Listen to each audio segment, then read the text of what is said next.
नमस्कार। पुनरुत्थान विद्यापीठ में आप सबका स्वागत है।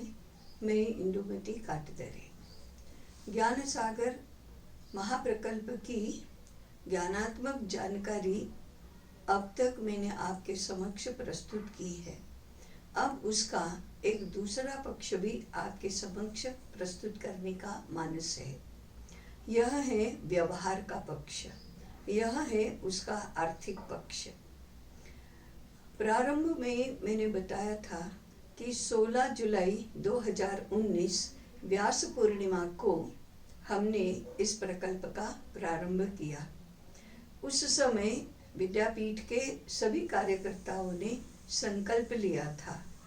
संकल्प यह था, भारतीय ज्ञान धारा की प्रतिष्ठा विद्वज्जनों और सामान्य जनों की कृति, वाणी, मन, बुद्धि और हृदय में हो। इस उद्देश्य से हम ज्ञान सागर महाप्रकल्प का प्रारंभ कर रहे हैं।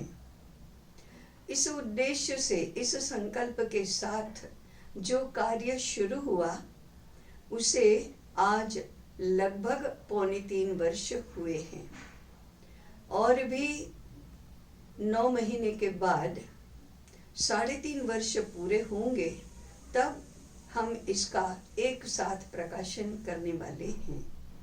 वह होगी 28 जनवरी 2023 रथ सप्तमी। वैसे तो हम वसंत पंचमी को कार्य का समापन करना चाहते थे, परंतु वसंत पंचमी को 26 जनवरी है। 26 जनवरी हमारा राष्ट्रीय उत्सव होता है और उस दिन सब अपने अपने कार्य क्षेत्र में राष्ट्र ध्वज की वंदना करने के लिए सहभागी होते हैं। इसलिए उस दिन ऐसा वैसा कोई कार्यक्रम नहीं करना। तो उसके बाद का, तुरंत बाद का शुभ दिन है रथ सप्तमी, जिसको सूर्य सप्तमी भी कहते हैं। उस दिन हम लोकार्पण करेंगे। उसके पहले हम अयोध्या में श्री राम भगवान के चरणों में इन ग्रंथों का समर्पण करेंगे। ऐसी परंपरा हमने पूर्व में भी बनाई है, निभाई है। 2017 में हमने भारतीय शिक्षा ग्रंथमाला नामक 5 ग्रंथों का प्रणयन किया था। लोकार्पण करने से पूर्व हम इन ग्रंथों को लेकर आंध्र प्रदेश के बासर क्षेत्र में गए थे। बासर क्षेत्र में ज्ञान सरस्वती का मंदिर है। ज्ञान सरस्वती के मंदिर की अपनी एक विशिष्ट पहचान है। महाभारत के युद्ध के बाद भगवान वेद व्यास अत्यंत खिन्नता का अनुभव कर रहे थे, विषादग्रस्त हो गए थे। अपनी खिन्नता और विषाद को दूर करने के लिए वे तीर्थ यात्रा पर गए, गोदावरी के तट पर गए। वह उस क्षेत्र में रहकर उन्होंने तपश्चर्या की, धार्मिक अनुष्ठान किए। तो उस समय प्रतिदिन प्रातःकाल गोदावरी में स्नान करने के लिए जाते थे। साथ में बालू उठा कर ले आते थे और उस बालू से वह देवी की प्रतिमा बनाते थे। उन्होंने 3 प्रतिमाएं बनाई, लक्ष्मी देवी, सरस्वती देवी और दुर्गा देवी। यह जो व्यास भगवान द्वारा बनाई गई सरस्वती देवी की मूर्ति है, उसको ज्ञान सरस्वती कहते हैं। जिस क्षेत्र में रहकर भगवान वेद व्यास ने यह कार्य किया, उस क्षेत्र का नाम ही व्यासर क्षेत्र हुआ और उसी का बोलचाल की भाषा में बासर हुआ। इस बासर क्षेत्र में ज्ञान सरस्वती का मंदिर है, जो देश में एकमेव है। दूसरा एक ज्ञान सरस्वती का मंदिर पाक ऑक्युपाइड कश्मीर में भी है। इस ज्ञान सरस्वती के समक्ष हमने भारतीय शिक्षा ग्रंथमाला के 5 ग्रंथों का समर्पण किया।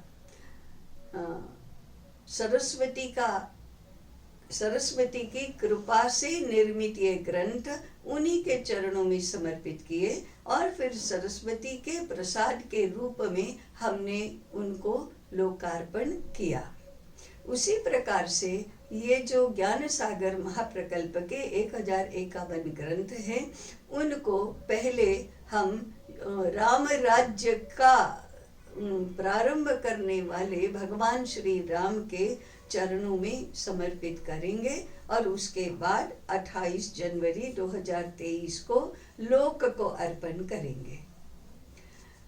इन 9 महीनों में अब क्या होगा और आज हम किस पड़ाव पर हैं, इसकी भी यदि थोड़ी बात करें तो ये 1051 ग्रंथों में जिन लोगों की निर्माण कार्य में सहभागिता प्राप्त हुई है, ऐसे 642 लेखक, अनुवादक, संपादक आदि सब हैं।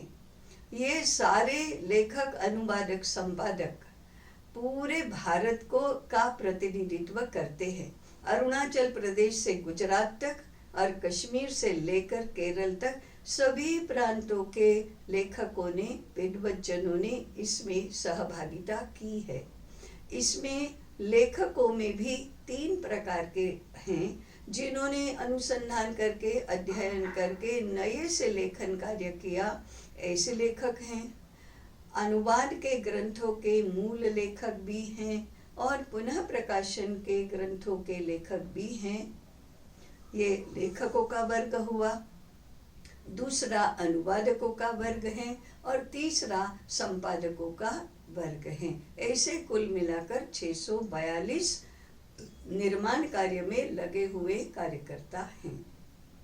दूसरे अनुवर्तन के, संपर्क के कार्य करने वाला एक बहुत बड़ा कार्यकर्ता वर्ग, जिसकी संख्या लगभग 200 तक जाती है, ऐसे भी इस काम में लगे हैं।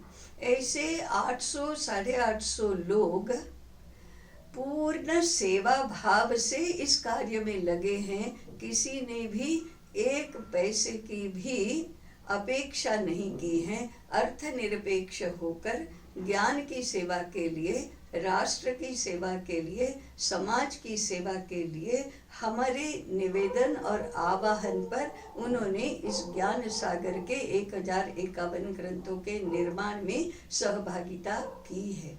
यह उनकी ही कृपा, सहयोग और अध्ययन का प्रतिफल है, जो समाज को इस ज्ञान सागर के ग्रंथों की प्राप्ति होगी। शिक्षा क्षेत्र की यह सेवा है। हम उन सब के प्रति आभार भी व्यक्त करते हैं। ज्ञान सागर के व्यावहारिक पक्ष की दूसरी एक बात मैं अगले प्रकरण में बताऊंगी। तब तक के लिए जुड़े रहें, सहचिंतन करें, इसका स्वागत करें और ज्ञान के प्रसार में सहभागी बने। नमस्कार।